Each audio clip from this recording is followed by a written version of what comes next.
Isang mapagpalang araw sa ating lahat. Bali napasyal tayo dito sa bundok ng Tralala. Ayan mga idol. Tingin yung saging natin, no? Lumaki na siya. At magandang sinyalis na siguro is mamumunga siya ng maganda. Diba? Sabi nga nila is magtanim ka at may anihin ka. Diba mga idol? Yeah, may kamuting kahoy tayo. Ano yun? Napakalapit lang sa ilog niyan. Mga idol.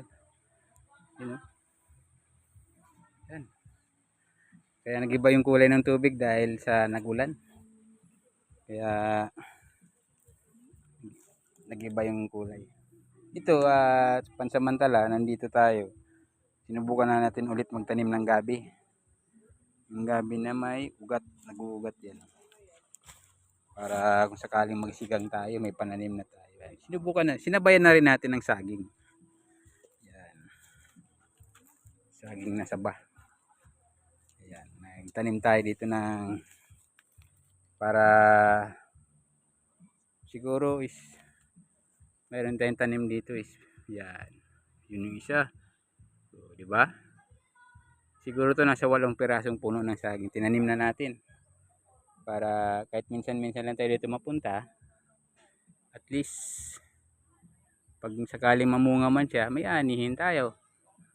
Wala namang problema dahil mayroon naman nagbabantay. Ayan. Tinatawag natin na buhay mahirap pero masaya. Yan. 7 puno ng saging at 15 pieces na puno ng gabi tinanim natin. Ayan yung mga kawayan, no? Pinutol natin para at least luminaw. Ayan. Malinis yung lugar.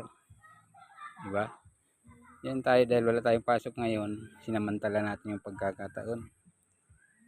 Umakyat tayo dito sa bundok ng Tralala. Yan mga idol. Kaya isang mapagpalang araw sa ating lahat.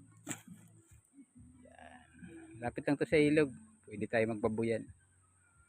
Kaya yun lang. Maraming salamat at God bless you all. Ingat po tayo palagi.